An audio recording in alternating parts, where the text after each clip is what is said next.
You just told the scaling up of health services here at the Ketteh Health Center. What's your own impression? I think this is something that we envision is a work that has been in progress for a very long time. And now I'm glad that from the operational perspective, it has become functional.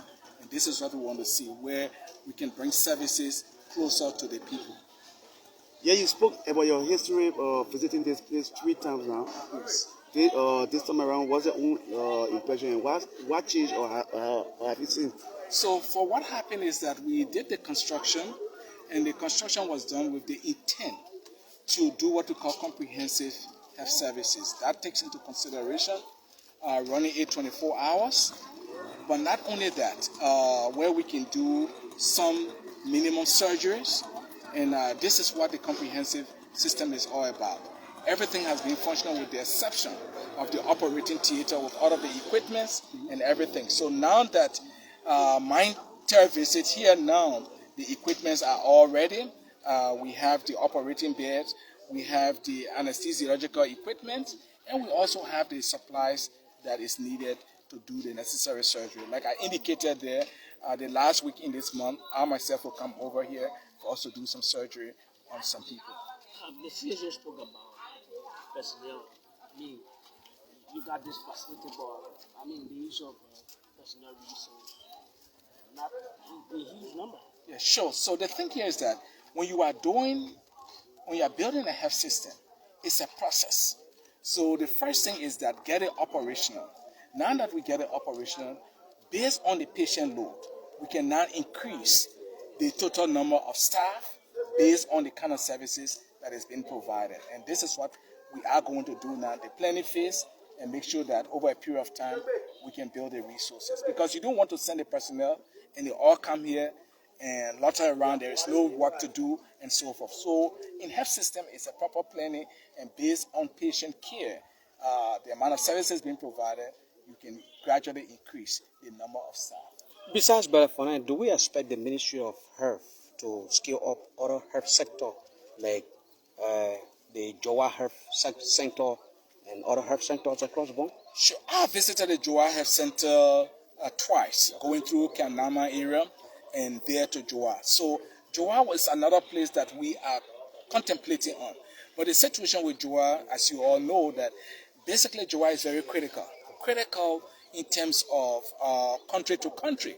You know that some of the patients that come from to the Joa clinic there comes from Guinea. And so that builds the bilateral relationship between these two countries. So even during immunization, our team there normally go across to immunize the children along the border and so forth. And that is under the Mano River Union. So again, there is another process. But let us first do all we can to make sure that we make this fully functional, then we can go the next step. Lastly, there are reports of armyworm invasion in several districts in Guam. Including this district where we are currently. What is the Ministry of Health doing to bring this on siege in the shortest possible time? Sure. So the fact is that let us, and this is something we all have to take into consideration. When it comes to armyworm, that falls strictly under the Ministry of Agriculture. And we have to understand it. The ministry serves as a support to agriculture, to the agriculture ministry. Why? Because we are dealing with creatures. You have CARI right here. So CARI is where you have all of the researcher and all of the scientists. By now they should be able to determine what insecticide or chemical that can kill these worms, because this is not the first time. Since I've been chief medical officer of this country, I think this is the third time that we are having this outbreak of armyworms and so forth. So I think it has to take a different approach, a proactive approach, looking at agriculture taking the lead, and the ministry will give them all of the support that we need in terms of providing clean water and other things for those people, the area that have been attacked and so forth. But again, I'm glad that the WHO country representative is with me. He also made some calls, and as we get to Monrovia, we are going to talk to all of our colleagues and see what can be done. Lastly, how would you rate Dr. Blapo's 2 years in office as CEO of the county, because I heard you keeping a lot of places on hold. What difference has she brought to the county of center? I think the thing about it is that in every operation, wherever you assign people, it depends on what their priorities are. So there have been other county health officers here have also played a pivotal role in their responsibilities. Dr. Brampo, she clearly indicated she came and the place she talked about, have always thought about to make a difference is Belafana. And she's also indicated that she's now called Cynthia Belafana.